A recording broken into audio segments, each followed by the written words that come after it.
Estou lendo um estudo acerca de João, que eu estou no capítulo 2 e o versículo 1, a Caná da Galileia. Não foi localizada definitivamente, embora Dalman, Secret Sites and Wise, 1935, a identificasse com Kibet, Cana.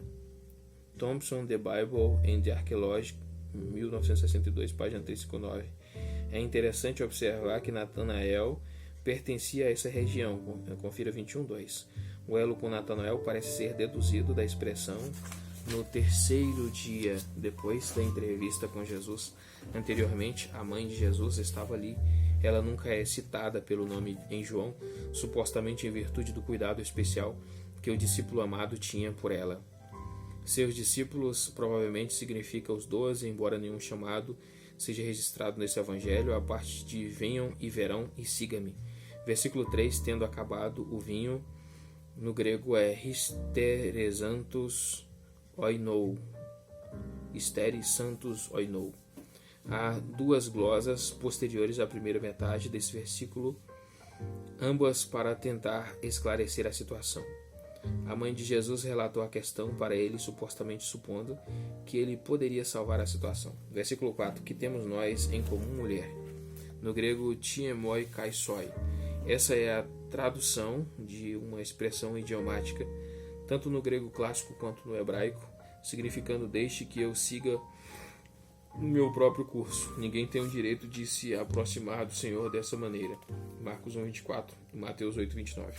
A minha hora ainda não chegou. Alguns comentaristas restringem o significado da hora ao momento da morte ou exaltação de Jesus. O termo, no entanto, deve incluir alguma ideia que conecte da paixão e exaltação com o padrão geral de obras que ele já está realizando, como aqui. Versículo 41. Há uma restrição divina sobre a pessoa de Jesus, de modo que ele realiza suas obras somente à medida que recebe a orientação do seu Pai. Marcos 14:41, Mateus 26:18, Lucas 13:31 e João 7:30. Mas a mãe do nosso Senhor é uma mulher de fé, e ela entende o suficiente para preparar os servos e o casamento para a intervenção de Jesus. Versículo 6. Purificações cerimoniais. A purificação ritual era geralmente praticada pelos judeus antes e depois das refeições. João, no entanto, parece tornar a referência suscetível também à interpretação espiritual. Podemos negar sumariamente que havia algum significado na referência aos 6 potes. A insuficiência da antiga aliança seria suplantada pela nova aliança que iria purificar e saciá-los. Versículo 8. Agora levem um pouco, no grego amplesate. Esse verbo com frequência denota a extração da água de um poço. Confira antlema, algo para tirar água. Em 4:11, quando os potes estavam cheios, mas água foi tirada do poço e levada para a festa. Outros, especialmente Hawkins e Davey, sugerem que o ditado ensina que Cristo é a fonte da água da vida. Versículo 9, o encarregado da festa era a pessoa responsável por tais festividades. Versículo 10, servir o vinho de qualidade inferior não era necessariamente algo que se esperava.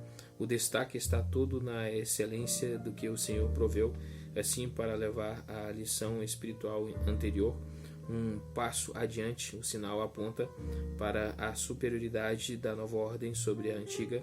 Versículo 11, sinal grego semeia. Os milagres de Jesus em João são chamados assim para desviar a atenção dos milagres em si e aponta para o seu significado. Sinais e maravilhas por si sós não fornecem a base para a verdadeira vida. Confira 4:48. Toda a vida de Jesus é, na verdade, um sinal ensinado, mas cada um dos seus sinais, em particular, mostra que eles são as obras do seu Pai, e especialmente, e a fé é a única habilidade que consegue captá-los. A importância geral do uso que João faz desse tempo está, portanto, na representação visível da realidade invisível que os milagres de Jesus fazem. O seu propósito é encorajar a fé, e nesse ponto os discípulos de Jesus de fato criam. 20:31. Parte 2, o ministério público. Primeiro, Cristo prega a sua mensagem. 2:12 a 4:42. Primeiro, a purificação do templo. 2:12 a 25. Esse incidente, no lugar onde ocorre em João, levanta a questão da relação entre o quarto evangelho e os sinóticos. Vê a introdução. O evento é colocado perto do fim do ministério dos primeiros 3 evangelhos. Confira Marcos 11:15, Mateus 21:12, Lucas 19:45. Os estudiosos estão divididos sobre se houve somente uma purificação do templo ou 2, enquanto os que acham que houve somente uma purificação não concordam acerca de se ela ocorreu no início do ministério do Senhor, como no Evangelho de João, ou durante a Semana da Paixão, como registrado pelos outros 3 evangelhos. C.K. Barrett argumenta no seu comentário, página 1623 a 3, que houve somente um incidente desses na vida do Senhor. William Temple apresenta razões para aceitar a narrativa de João como a correta no que tange a ordem cronológica, Readings, página 170, enquanto R.H. Lightfoot acha que a purificação durante a Semana da Paixão é a mais provável de ser historicamente correta. Deve-se dizer, no entanto, que o ponto de vista antigo de que houve 2 purificações tem boa fundamentação. Westcott diz uma comparação de 2 narrativas depõe contra a identificação das 2. The Gospel According to John Greek Text, versículo 1, página 96. E ele apresenta diversas razões que apoiam a sua opinião. O comentário on The Gospel of St. John, de W. Milligan e W. F. Moulton, 1898, antigo, mas ainda valioso, pergunta: mas seria tão improvável que tivessem ocorrido 2 purificações separadas por este intervalo que a narrativa do Evangelho pressupõe? Página 27, e fornece mais apoio a esse ponto de vista entre os autores recentes. R.V.G. Tasker defende a opinião de 2 purificações. The Gospel According to St. John, TNTC, página 61. Qualquer que seja o caso, o que é de extrema importância para João, como observa R.H. Lightfoot, é representar o juízo ou o discernimento efetuados pela presença e obra do Senhor entre os homens em ação desde o início da sua atividade. O incidente do templo chama a atenção para esse aspecto da sua obra. Página 112, Opsit, que o significado disso é fundamental para João, talvez possa ser confirmado pelo fato de que ele registra que os animais foram expulsos no templo. Em Cristo, o judaísmo dos rituais de sacrifícios tem um fim. Aqui observa Barrett. João começa a desenvolver o tema principal, que em Jesus os próprios eternos de Deus têm seu cumprimento. Página 163. Vê comentário do versículo 21 acerca da Páscoa. Vê artigo O Pano de Fundo Religioso do Novo Testamento. Versículo 14. Alguns vendendo, isto é, com o propósito de serem oferecidos como sacrifícios. Esse era um serviço oferecido especialmente a adoradores que viajavam longas distâncias para Jerusalém. Os que estavam trocando dinheiro estavam sentados nas dependências do templo, principalmente por causa do negócio de trocar dinheiro para o pagamento do imposto do templo, que era cobrado de todos os judeus adultos do sexo masculino, inclusive dos da dispersão. Essa troca era feita como um empreendimento comercial e dava lucros principalmente porque os sumos sacerdotes tinham insistido em que todas essas taxas fossem pagas na moeda de Tiro, versículo 15, e expulsou todos do templo. A formulação deste versículo poderia sugerir que o objeto principal da ira de Jesus eram os que trocavam o dinheiro, mas as ovelhas e os bois foram expulsos com eles. Isso pode nos levar a supor que a comercialização de animais não era de todo censurável, embora isso também possa ter sido exagerado. Confira o versículo seguinte. Visto que o lugar comum para este mercado de animais era o Monte das Oliveiras, versículo 16. Um mercado, confira Zacarias 14:21. Nunca mais haverá comerciantes. João não registra a linguagem mais forte que lembra Jeremias 7:11, como fazem os sinóticos. Isso provavelmente porque sua ênfase é diferente. João vê implicações mais profundas no ato de Jesus que incluem, confira versículo 18 a 22, O final do culto no templo, versículo 17. O zelo pela tua casa me consumirá. Confira Salmo 69:9.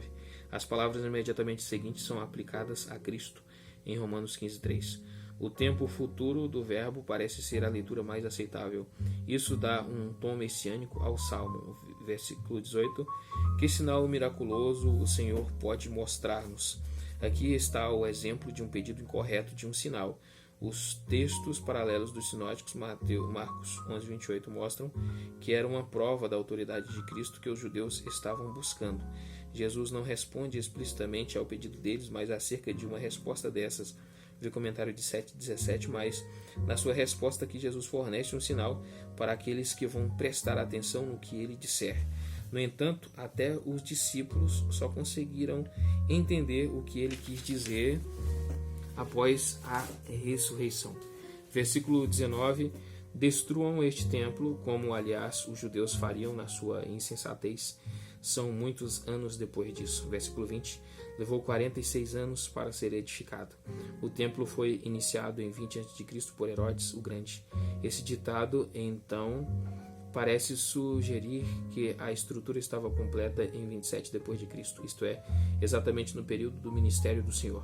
Sabemos, no entanto, que o templo não foi concluído antes de 64 depois de Cristo, mas não há problema nisso. A pista para a dificuldade aparente pode estar no uso que João faz do grego naos, com referência a templo, que comumente é distinguido do grego hieron, também traduzido por templo. Confira versículo 14. Nesse caso, o significado é, ou a letra A, o santuário interno levou 46 anos para ser construído, ou letra B, toda a obra levou 46 anos até agora. A segunda provavelmente é uma explicação melhor das palavras. Versículo 21, o templo, seu corpo, o corpo de Cristo, é uma metáfora que Paulo usa regularmente para se referir à igreja, Efésios 2, 21 e 22. Além disso, assim como um texto paralelo, Marcos 11, 17, a verdadeira casa de Deus é uma casa de oração para todos os povos, assim por meio do Espírito Santo. O mesmo vai ser verdade no corpo de Cristo. A igreja, versículo 27, Jesus não se confiava a eles, no grego ouk, episteuem, outon, autois. O conhecimento que Jesus tinha dos homens era absoluto e solidário em virtude da encarnação. Ele conhecia os homens de fato com o conhecimento de Deus. Presumivelmente ele viu as imperfeições da fé que eles professavam. 2. Jesus e Nicodemos. O elo com que precedeu esse incidente parece ser que o nosso Senhor agora demonstra aquela compreensão divina dos homens por meio da sua entrevista com Nicodemos. Mas a mensagem que Jesus leva a ele, embora dirigida ao bem pessoal dele, tem explicação universal. Os comentários do evangelista, que colocam a obra de Cristo no seu contexto universal, têm o propósito de ser uma continuação desse desafio apresentado ao indivíduo. Versículo 1, havia um fariseu, vê artigo, pano de fundo religioso do Novo Testamento e verbete fariseu em NBD. Os fariseus estavam representados no Sinédrio.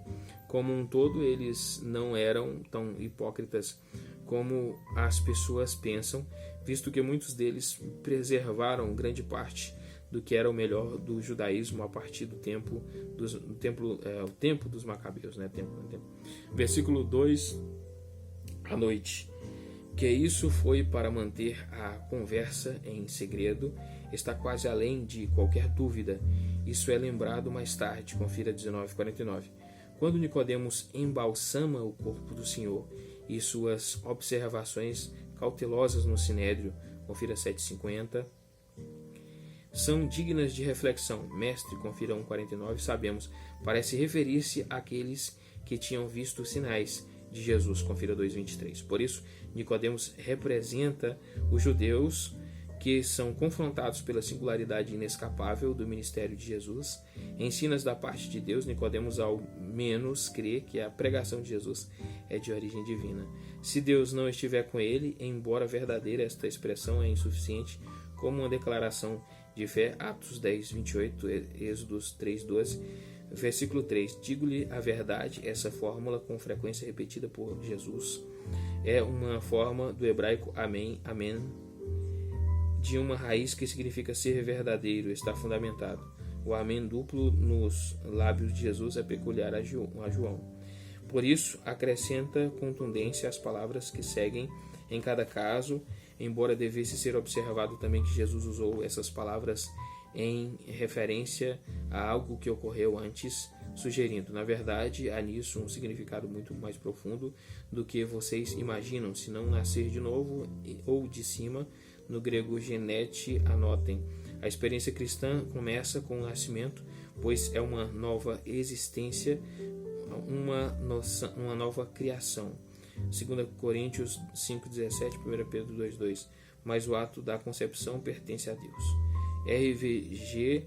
Tasker diz que esse ato deve ser comparado ao nascimento físico, pois é uma emergência da escuridão para a luz. Quando o preso é confinado, é finalmente posto em liberdade. Página 67.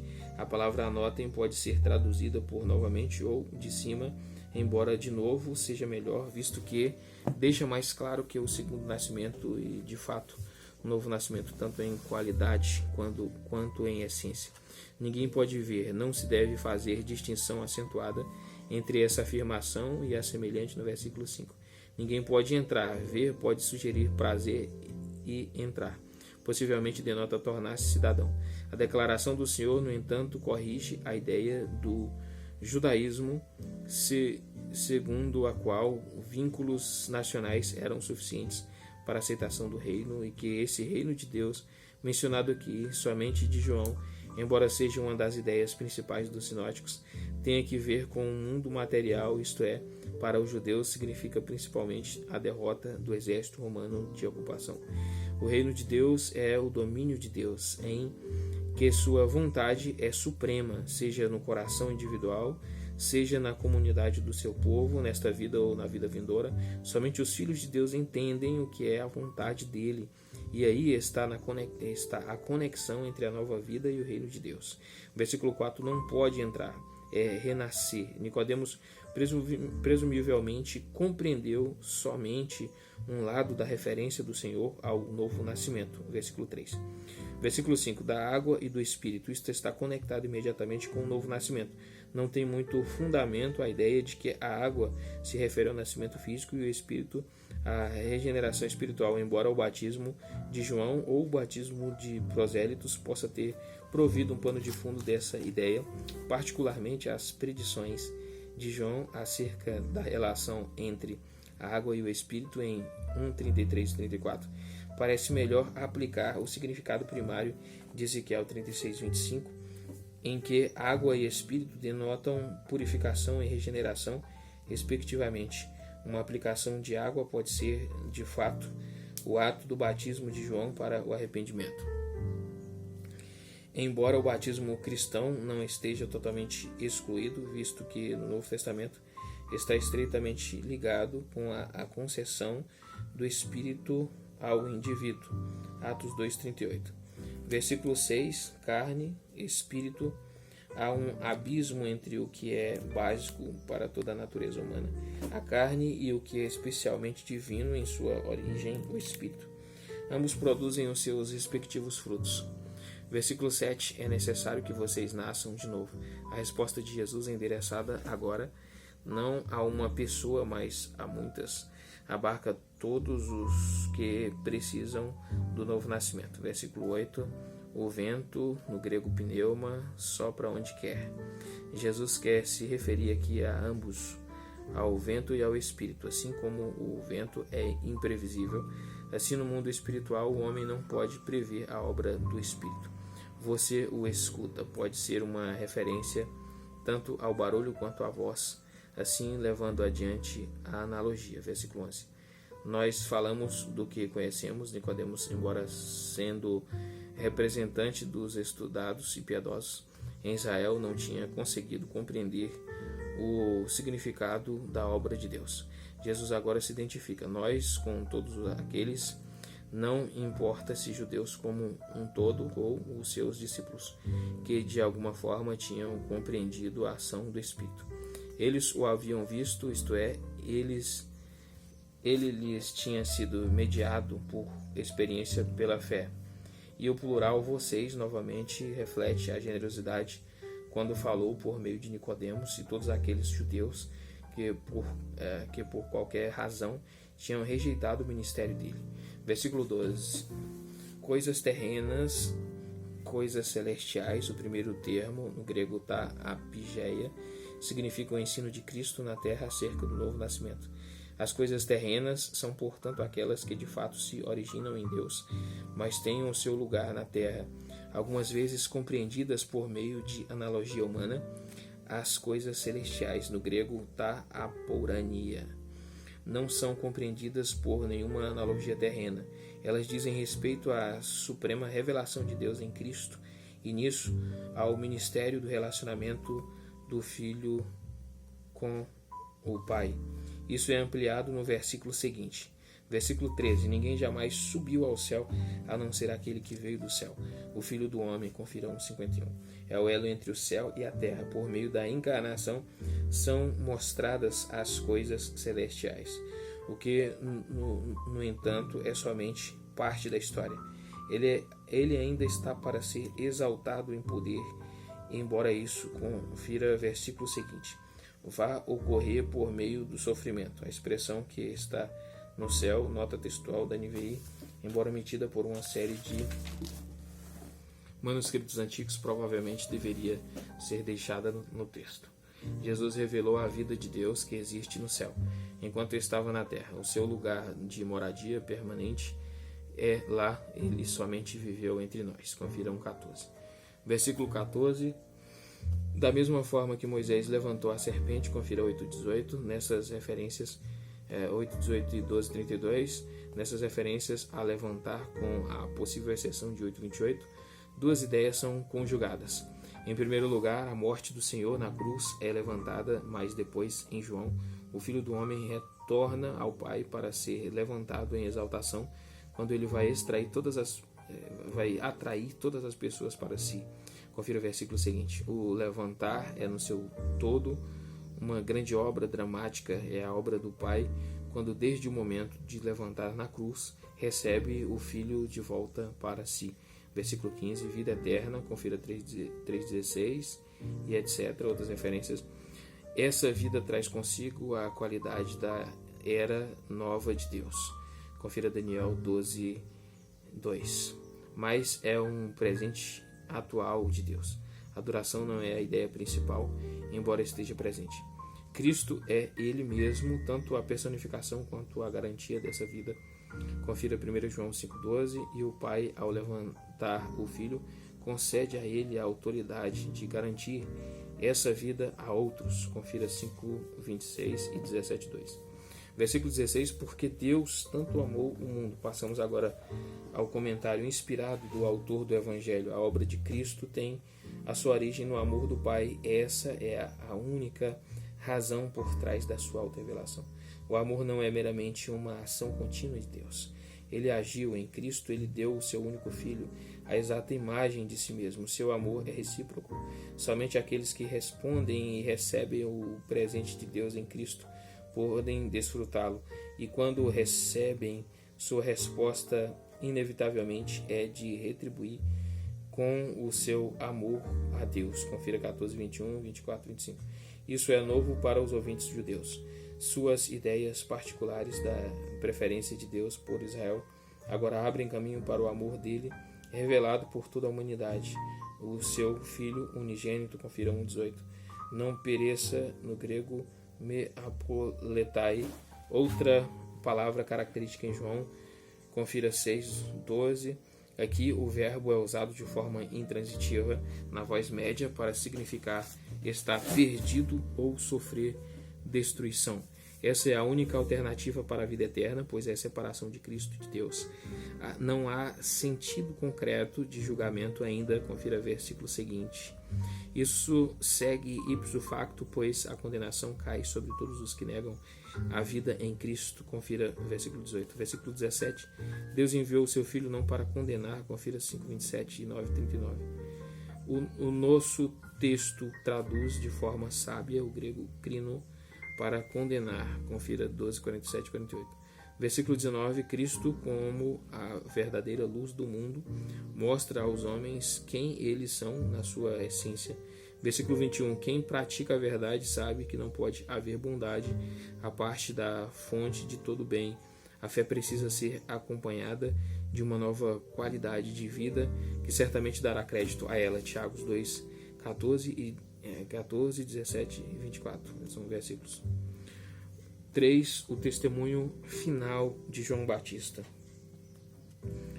3:22 ao 36. Versículo 22. Terra da Judéia. Essas palavras não ocorrem em nenhum outro lugar no Novo Testamento. Versículo 23. João também estava batizando. Pode parecer conflitante com a tradição sinótica, Marcos 1,14. Mas João deixa claro que João Batista ainda não estava na prisão enquanto Marcos 1,14. Mostra que Jesus não começou o seu ministério na Galileia antes de João ser preso.